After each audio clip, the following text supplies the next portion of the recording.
Hello, this is Matthew Robert Payne. This is the book He's Redeeming Love.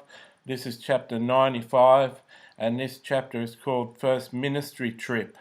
I had videos on YouTube that were popular, and at the moment, 3,000 to 4,000 people watch one of my YouTube videos on YouTube each month. And a couple of years ago, I was contacted by a person whose name was Alan, and he contacted me and said that he liked my videos and was taken to a website and got my phone number. And beginning of 2012, he rang me and said he'd be interested one time for me to fly to Perth, which was a 4 to 5 hour plane flight from New South Wales in Australia to Perth, another state, right across the country, just like the East Coast is from the West Coast in America.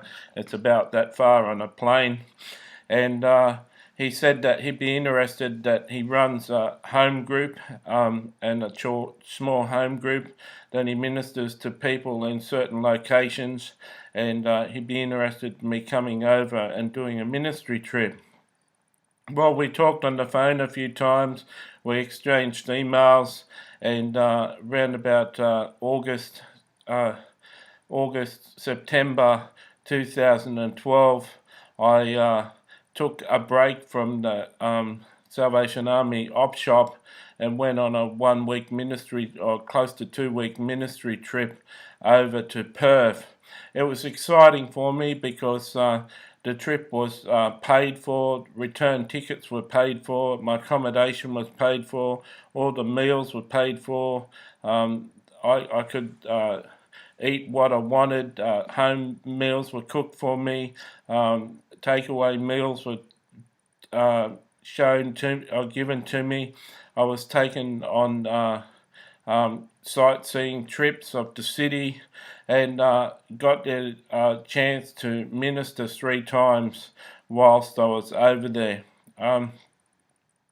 It was a big thing. I thought that this was an open door and something that the God was starting in my life, that all my life, as you know from my story, I wanted to preach, and I thought that this was the beginning of me preaching and traveling and speaking and doing ministry, and it was all very exciting for me.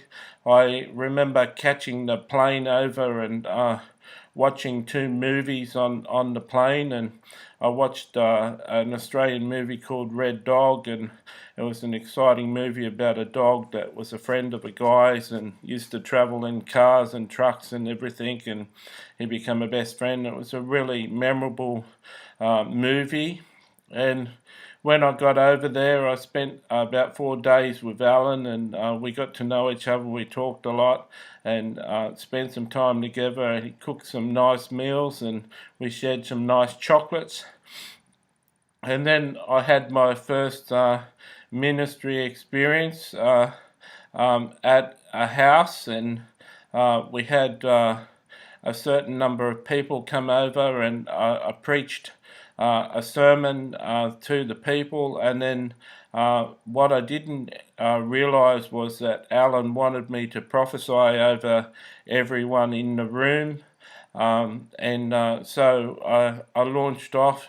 I think the first room there was about 11 people, and so I launched and did a 10-minute prophecy, over about 10-minute prophecy, and recorded it on my video camera over each person. So if you add up about 11 10-minute prophecies, it comes to 10 minutes shy of 2 hours that I spent prophesying, and it was a tremendous test to me. I'd never done that before, and I felt sort of worn out. But when you do a 10-minute prophecy over one person and you record it, and I had my transcriptionist type the prophecies up and handed to the people a couple of weeks after the prophecy, so they could have like a 5-page written prophecy of their life. So I did everything professional, but it certainly took a lot out of me, and I went to the next meeting, and once again there was about 10 to 12 people, and they wanted me to preach, and then they wanted me to prophesy over everyone. And I remember when I prophesied over this group, I had two hard words for people.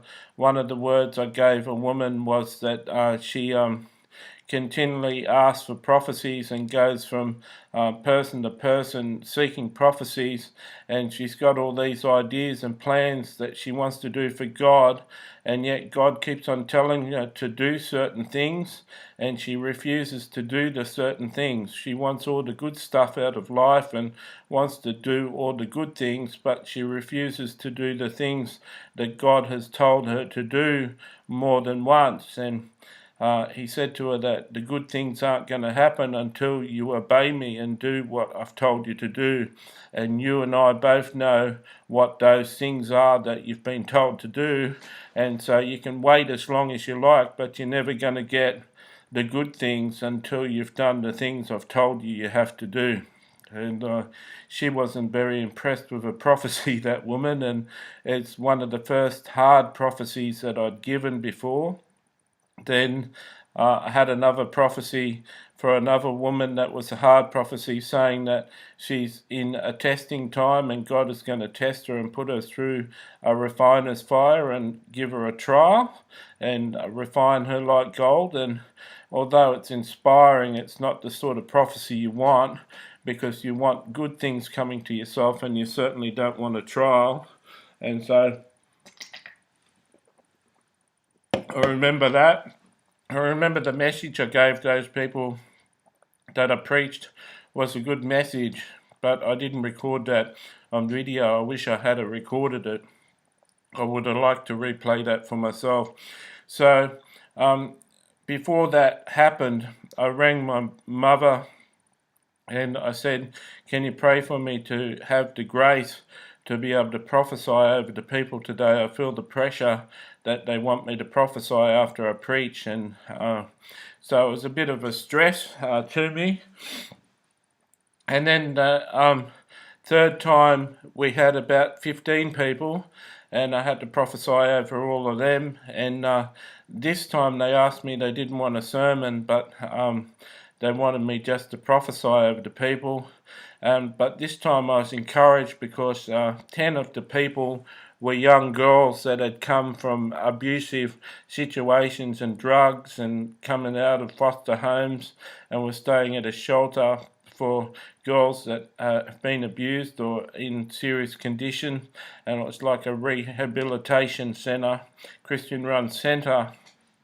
And a couple of the girls weren't Christians, and so it was very exciting to prophesy over 10 girls that were in a position of hardship and who really needed a lot of hope in their life. And I was really pleased that I was able to record those prophecies on video and have the videos transcribed and given to the girls, with their names on the top of the prophecy and a 4-page prophecy typed out for them. So that made me happy that I was ministering to rehabilitation sort of girls, and the girls were very appreciative and very happy.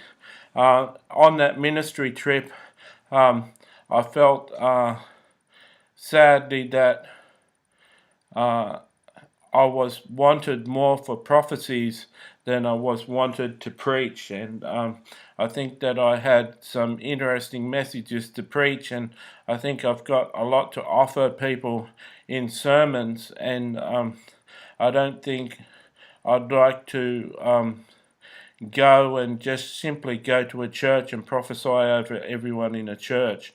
I think that I just felt that I'd been used and I'd been misrepresented, that they basically flew me over to their state to have me prophesy over everyone. And I was even had about 10 requests given to me for people who didn't make it to the meetings, and they wanted me to upload prophecies onto YouTube so those people could get prophecies too. And I just felt, after all my years of prophecy, and my prophesying on the personal prophecy group that I started on Facebook, I just felt that I was used and abused when it come to doing personal prophecies. And I think there's a lot more to life than getting a visiting speaker to come and just prophesy to everyone. Not every prophecy in a person's life comes true. Prophecies only really come true if you do the things that God tells you to do in the prophecies. You can never become a great Bible teacher or a great teacher of the Word if you don't read your Bible. If you've got no interest in reading books and reading the Bible, you can never become a great preacher or a great teacher of the Word.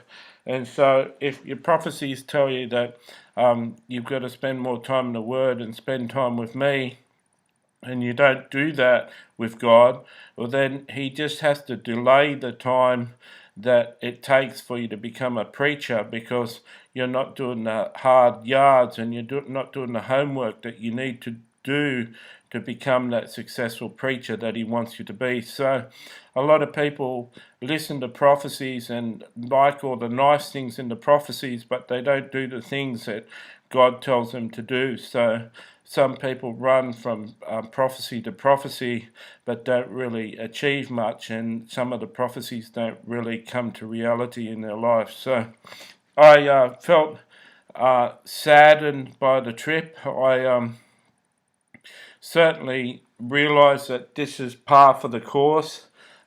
This is part and parcel of being a prophet and being known as a prophet, and I certainly realised that if I'm going to have to face going from place to place and ministering as a prophet, that I'll have to spend time prophesying over people. But it was a bit of a shock to me. If I was ever invited back to Perth to prophesy again, I'd be prepared this time, that I have to be mentally prepared to prophesy over everyone in the building. I think they wanted me to come to a church with about 50 people,